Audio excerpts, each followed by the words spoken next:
niki chuma mateno bata chumbe agwambo gonya nego pido de domo peso mudavadi domo peso ayako domo peso William Ruto domo peso gobengalanga doge anyami nyongo domo peso bona de tenga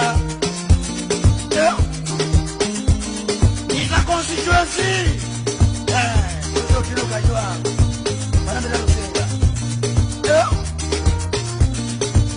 ya wana malo wodo kinga niki chuma mateno bata chumbe agwambo gonya nego pido de domo peso mudavadi domo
Ruto dog na la se joro mo watero wo hey hey hey tenamo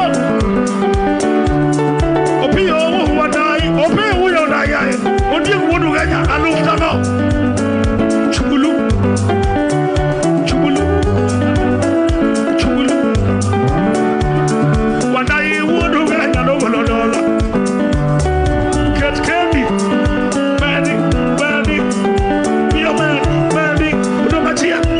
Chia Opio wagra ino chubulu we kaduru wewe manyala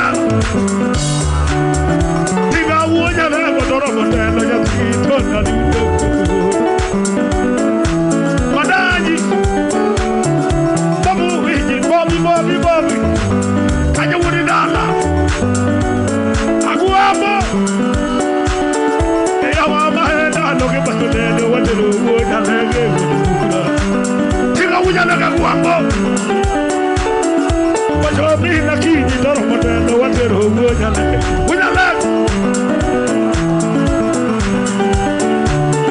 agabo wonya lege doro modelo wadelo adina digo badu balo ki batulele wadelo wonya lege aguamo enyomo mi beri ulu nyomo o mi beri ulu edi beri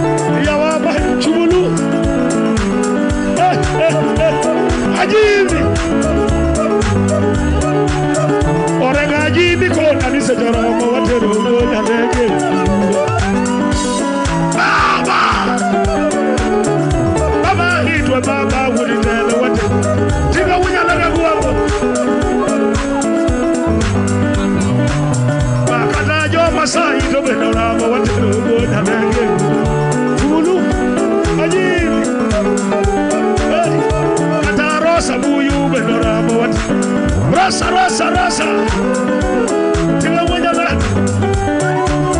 Kaya wa maheda Lokalo Kera yo Jaka ulamo Wawili Jaka chegi kodero Teunela Hey Kalozo wa musioka Mundu Kaya wa maheda Lokalo Mawatero uonya lege gudu Asante sana Tiga wajala Asante sana Baba hidwe baba Raila Kadongo na bombe Asante sana Jack na Ruto Leta hiyo huku Jack. Aya, niombe kwa jukwaa kila mtu kitini. Wale ambao mufai ushuke kwa heshima. Hata wewe nakutaka hapa. Baba hidwe baba ulitele wote Tiga unyalaga huwapo Bakata jo masai Tobe na urama wote Nubo na lege Kulu Ajili Kata rosa buyu Be na urama wote Rasa Tiga unyalaga Kaya wa maheda Lokalo Kera yo Jaka ulamo Wawili Jaka chegi kodero Teunela Hey Kalozo wa musioka Mundu Eya wa maheda Lokalo Mawatero uonya lege gudu Asante sana Tiga ujalalo Asante sana Baba hidwe baba Raila Kadongo na bombe Asante sana Jack na Ruto Leta hiyo huku Jack. Aya, niombe kwa jukwaa kila mtu kitini. Wale ambao mufai ushuke kwa heshima. Hata wewe nakutaka hapa. Shika hapa. Jack pitia hapa Jack. Drogba nisaidie uteremkia hapa. Kila mtu keti kwanza. Baba. Jeshi ya baba. Baba. Sini wa baba. Baba. Jeshi ya baba. Baba. Lero ni lero.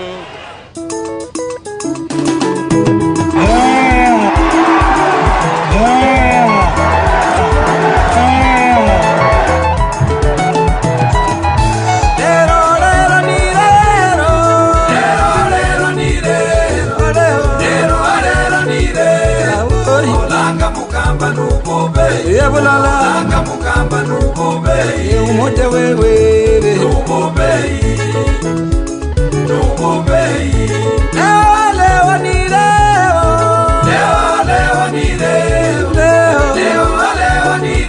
asemaye kesho ni muwako asemaye kesho ni muwako mama ni muwako ni muwako tunasema Kenya unataka nani na wasema unataka leo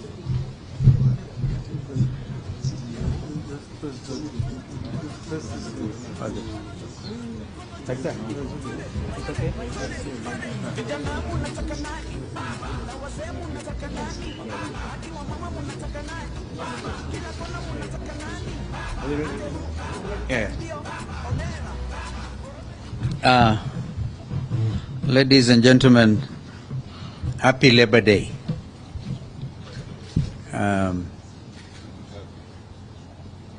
You know, I do not know how many of us know the history of the labor movement. Some workers in Australia 167 years ago demonstrated, and they were agitating, instead of working from sunrise to sunset, be allowed at least to work for 8 hours. And that challenge was taken up across the seas in Chicago.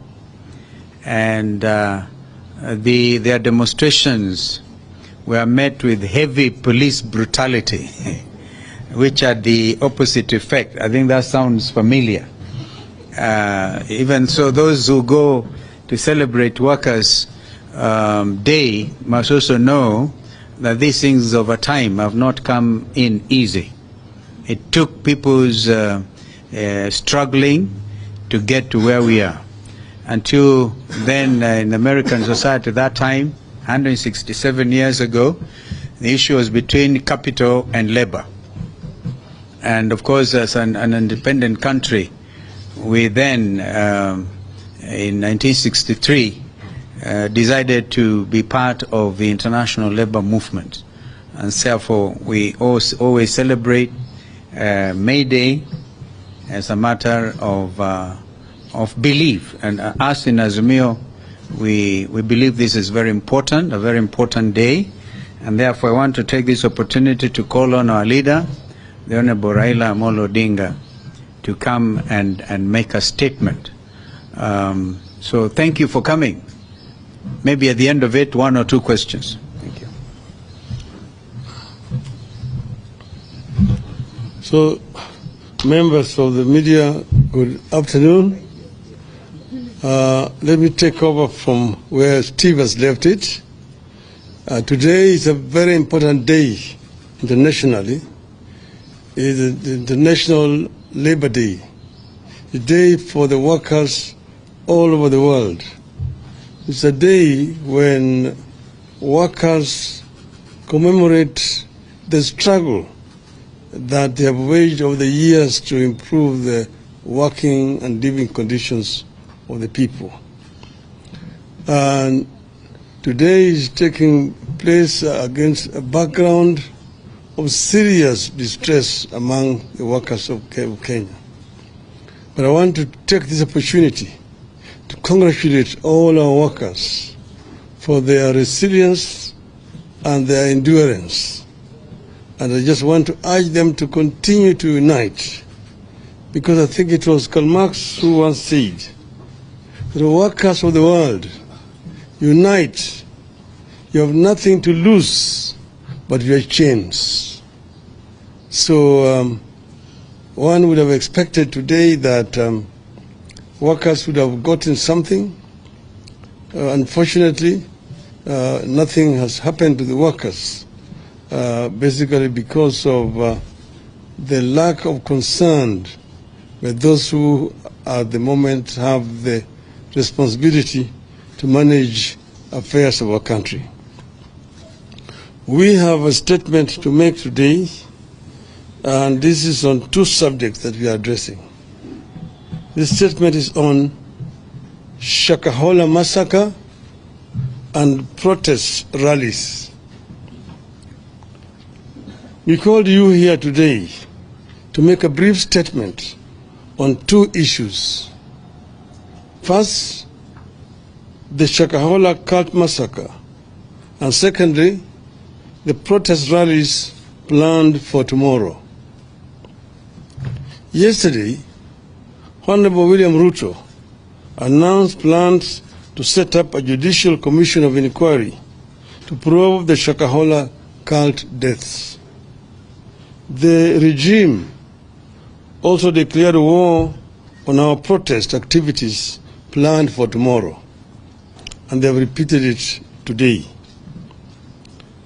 Ruto's announcement on Shakahola underscores part of the problem we are facing as a country with the Kenya Kwanza regime. Ruto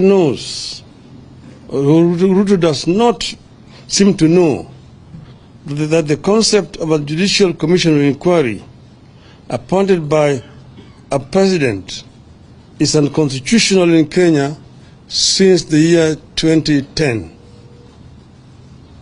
Under the 2010 Constitution and its entrenchment of separation of powers, the exercise of judicial power is only as provided under Article 1 and Chapter 10, which provides as follows, and I quote, 1. The people have delegated their sovereignty of judicial power to only the judiciary and the independent tribunals established under the Constitution. 2. Only Parliament can establish a subordinate court or an independent tribunal through an act of parliament.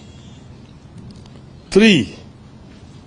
Only parliament can determine the jurisdiction and functions of a court or independent tribunal. 4. It is also now the law, as determined by our courts, that only the Judicial Service Commission can determine who would be employed to serve in such a tribunal. 5. Indeed, Section 13 of the Commissions of Inquiry Act is very clear that an inquiry shall be deemed to be a judicial proceeding. This makes it an absolute preserve of the judiciary under our Constitution. A president, unlike the past, no longer has power to make any decision on the constitution of a court or an independent tribunal, nor who sits in judgment in such a court or independent tribunal. Yet again, Mr. Ruto is trying to undermine and overthrow the Constitution. We wish to state as follows. 1. In the matter of Shakahola and the growth of cult activities in the nation, Mr. Ruto is as much a suspect as is all the cult pastors from Shakahola and beyond. He owes the people of Kenya an explanation before he purports to be trying to solve the problem. 2. The so-called pastors are the people who set up the so-called sanctuary at Ruto's former official residence in Karen as the deputy president. They did not stop there. These so-called pastors proceeded to deliver prophecies and promise miracles about how Ruto would perform as a president. 3. These cultic pastors were among the people who supposedly sanctified State House when Ruto arrived there, pretending to be holier than every other Kenyan. They proceeded to prophesy how great his regime would be. 4. These so-called pastors have organized mega prayer rallies attended by so-called prayer warriors that include Mr. Ruto, Mr. Rigathi Gachagua, and their spouses, supposedly to sanctify the land. They ended up defiling the land. 5. These so-called pastors aided the introduction of mandatory fasting that started in 2015 at the DP's residence in Karen, and which have been carried over to State House, where everyone is compelled to fast every Wednesday, regardless of their faith, effectively making State House essentially a Shakahola annex. 6. Sometime in May 2022, Mr. Ruto's family claimed to have prayed for impure borehole water at their current residence and turned it into clean when a purification machine had failed. We see no difference between this claim and the outrageous ones made by cult pastors, like performing fake miracles and extorting money from believers with the calls like tuma mbegu ya 310 or fast until you meet Christ. 7. The cult leaders are behind the decision by Ruto to establish a faith diplomacy office where he has gone ahead to provide a list of 100 members to be recruited into Public Service Commission as intercessors, supposedly to pray for counties and the government. Nobody knows the identity, the qualifications of the so-called intercessors, how they were identified, and where they fit in a government where religion and state are separate entities. 8. Ruto is the leader of the cult movement disguised as Christianity in Kenya. Ruto, Gachagua, and their families must tell Kenyans when and how they knew these cult leaders and what they knew about them. 9. Ruto and Gachagua must tell Kenyans how much these so-called pastors contributed to their 2022 campaign. How many times have the so-called pastors accessed a state house since the start of this regime? 10. As we stated at the start, Ruto must know he has no powers to appoint a judicial commission of inquiry, so that option is out. 11. We are all aware that judicial commissions of inquiry have been the tool of choice whenever the government has something to hide, like you believe Ruto does now. 12. Parliament must swing into action, come up with a select committee, and get to the roots of the cultic activities in the country and the abuse of religion for political gain. 13. Parliament must help us establish whether the deaths at Shakahola were acts of rogue pastors, human sacrifices, or body organ trade, and who the beneficiaries were. 14. The DCI may have swung into action late, but since they did, they have been doing a great job in Shakahola. They should be allowed to do their job without interference. 15. The current blanket restrictions placed on independent observers, including the media and civil society, must be lifted forthwith. 16. The state must give the media full access to the scene of crime and various aspects of the investigations. 17. Going forward, Ruto must commit to draw a clear line between religion and state in this country. He has deliberately merged the two to enable his political survival and as the cover-up for his corruption. 18th, on Shakahola, Ruto is as guilty as those he is seeking to investigate. I repeat, he is as guilty as those he is seeking to investigate. The blood of those children who starved to death crying for a spoon of water is in Ruto's hands. On our planned protest rallies, we confirm that they are on tomorrow, beginning 6 a.m. on the 2nd of May 2023.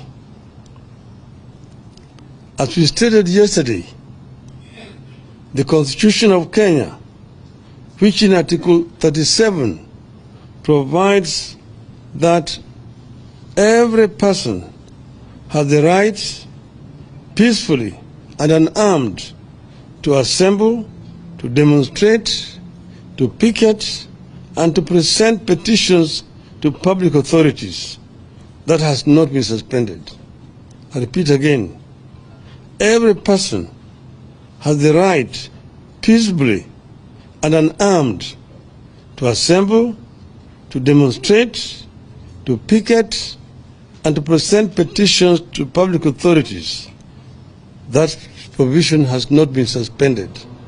And our demonstrators tomorrow have been informed, and I repeat here, that tomorrow's demonstrations are going to be peaceful.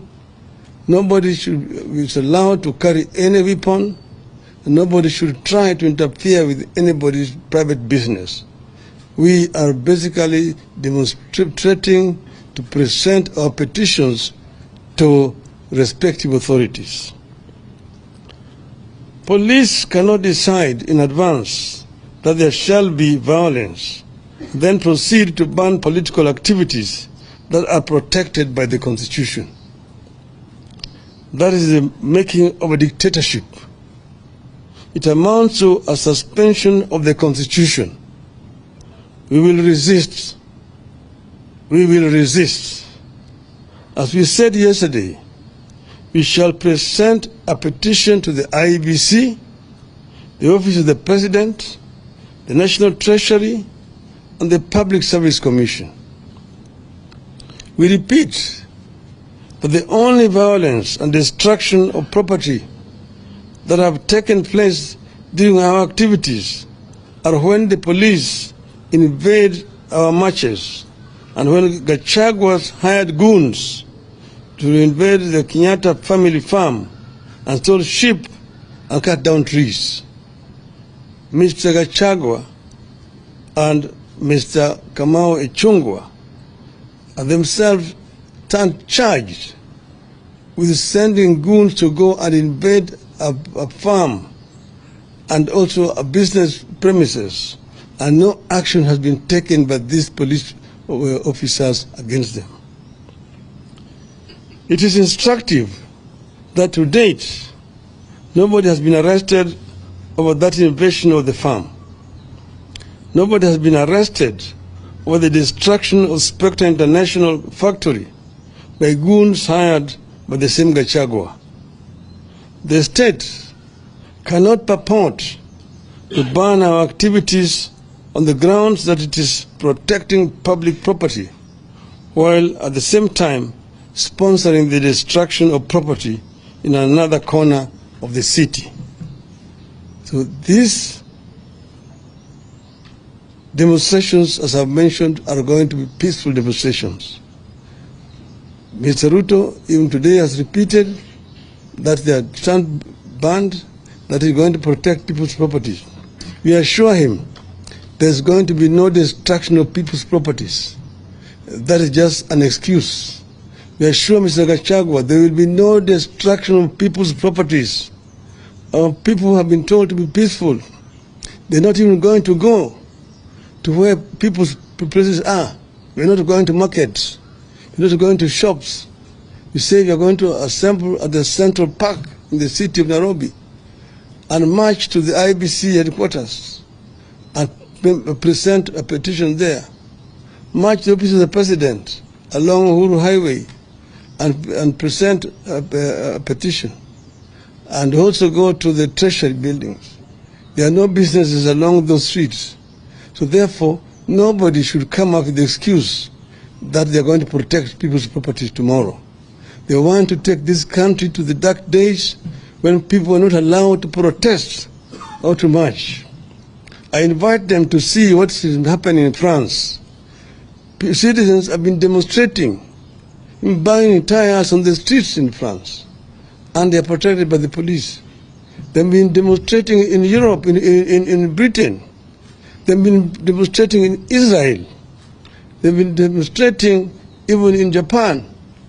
So we want to tell these people that Kenya fought very hard to bring this new constitution. We will ensure that the provisions of this constitution are protected. The civil rights of the people of Kenya must be respected by whoever is in the regime, unless they want to impose a kind of civilian dictatorship back on our people. Asanteni sana. End of the statement.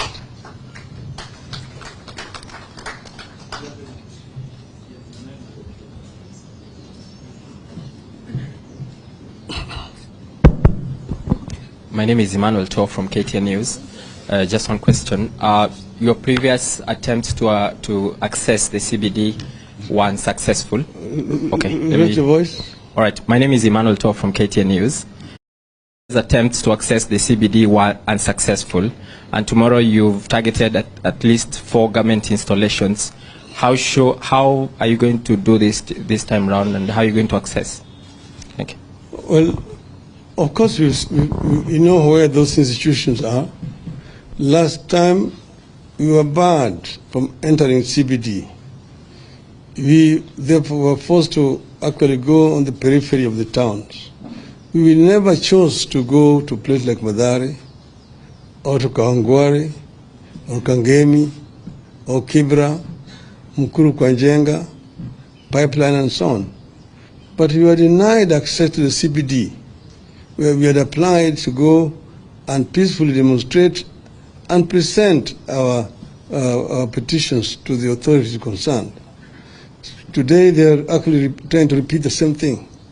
You said that Kenyans fought so hard to bring this constitution to life, and that it is the responsibility of each and every Kenyan to defend provisions of this constitution. What these people are saying today is allowed to hold water. No Kenyan will ever be able to do any demonstration. All demonstrations will be illegal under the guise that you are going to be destroying people's properties, you're going to interfere with businesses of people, and so on. So they are trying to create a very, very dangerous precedent, and this must be resisted by all means. Last question. Yes. The Prime Minister. Prime Minister, thank you. I am Ayub Abdikari from Citizen TV, and this is generally a concern from the Kenyan public. You hold on to a position granted by the Constitution. That's given. The government says we are banning that based on the destruction of property and chaos that might accompany your protests. But I'm concerned on behalf of the Kenyan people as a professional because of the political uncertainty. You are a leader in this country who is held in high esteem. The president exercises authority from the people as it is happening at the moment. Just when will this uncertainty end? Because look, investments are dipping. The economic crisis in the country is one that Kenyans are unable at the moment to fathom.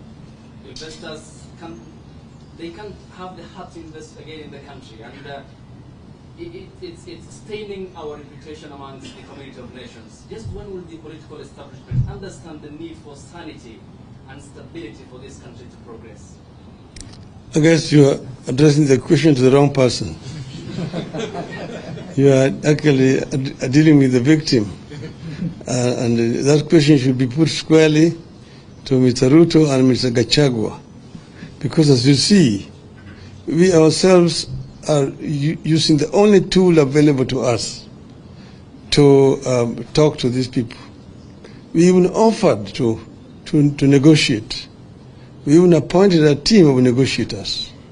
And you saw what they did, despite appointing one of our members as their representative. And they did that on purpose. They did not want to have any negotiations. We have said that we are very ready to engage constructively in negotiations, but they have not shown any good faith in offering to negotiate. At times, they've just been trying to buy time here and there. And that's why we actually resorting to this. This is the only option that's available to us. But for your information also, and for the information of the media generally, we have received very credible information that they are again planning tomorrow to go back to the Jubilee headquarters, to invade Jubilee headquarters with goons, to try to take it over. On the one hand, Mr. Ruto has been saying that he wants to see a strong opposition. That's why they've been saying that they want to create a position of a leader of opposition in parliament. At the same time, he's trying to cannibalize opposition. He's moving out to buy out members of parliament from the opposition to reduce the strength of opposition in parliament. He's also trying to take over political parties in the opposition. Jubilee is a member of Azimio coalition. They're signatory to the Azimio coalition, and their leadership which is not in dispute. Those who try to carry out a coup in Jubilee were told by the courts that they should use internal mechanisms to resolve those problems. And according to the information that we have, Jubilee has actually called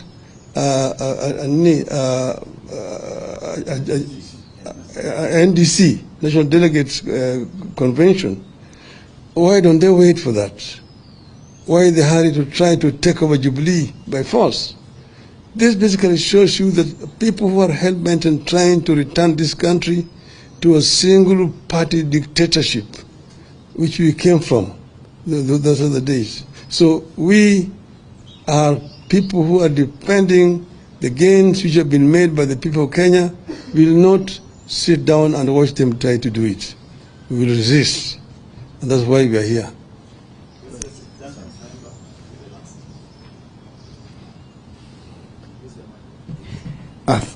Thank you. My name is Duncan Haimba from NTV.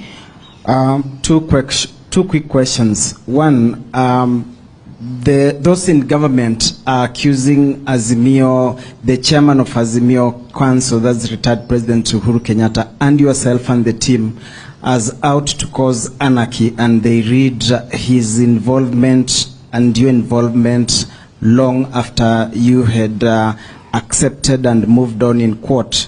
And then all of a sudden, so they are saying this is a recipe for anarchy. And secondly, when you launched the MDD, Movement for Defense for Democracy, your position was very clear that you no longer recognize President William Ruto as president. Now, you've said the petition tomorrow among the places will be is to deliver a petition to him. When did the position change that now you recognize him as president? Thank you. I did not say that I'm presenting a petition to Mr. Ruto. I said we are presenting a petition to office of the president, because that office exists objectively. It's there. That's why we are making a presentation there. And what we are saying there is that we're asking them to ensure that the Constitution is respected, that they do not try to cannibalize political parties.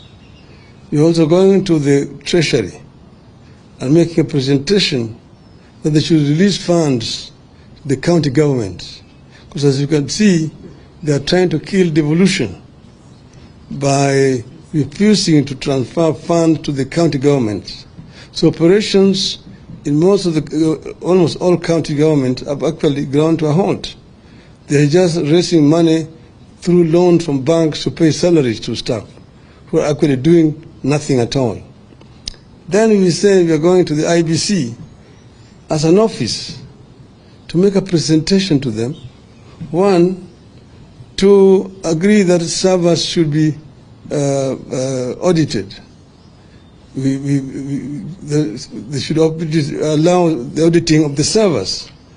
Why are we all of a sudden, you're saying we have changed our minds? Yes, as you know, the elections were done, the ballot papers were counted, then the results were announced. But you remember, that's where there was the controversy. When they announced the results, 4 out of 7 members of that commission disagreed with the results which the chairman was announcing. The chairman and the 2 others were in minority. Majority of the members of that commission disagreed with the results which were announced. But we, however, let it go.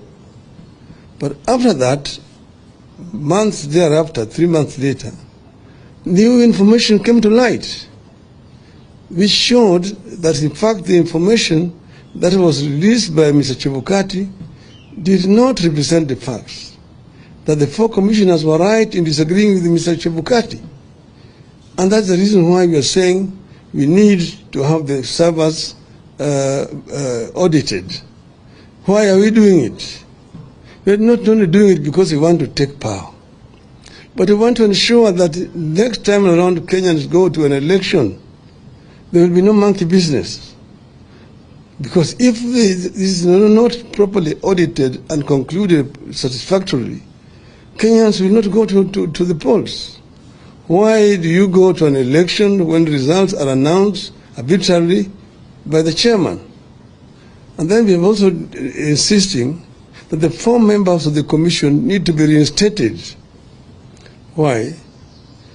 The only crime was because they disagreed with the chairman on the results. But if that is not corrected, it will mean that in the future, no member of a commission can disagree with the chairman, because they will fear that they will be expelled after the elections. So we are insisting that these people did not commit a crime.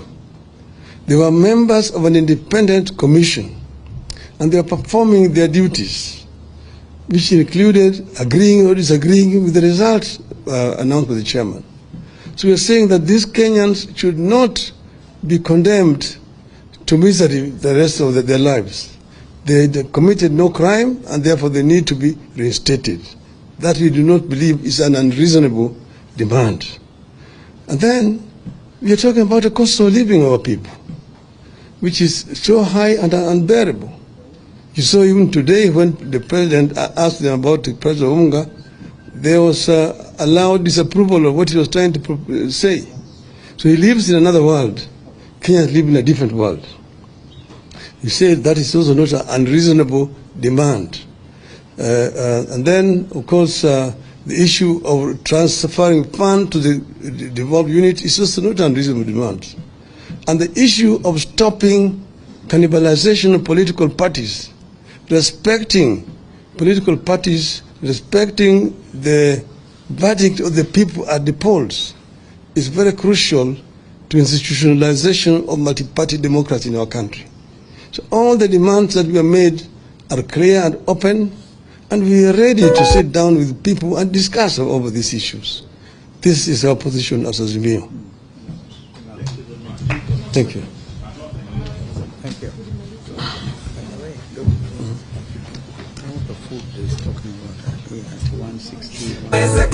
Ndio watu yao ambao walisema Mungu bariki nchi hii yetu ya Kenya, haki iwe ngao na mlinzi, tukae na undugu, amani na uhuru, raha tupate na ustawi, na inawezekana.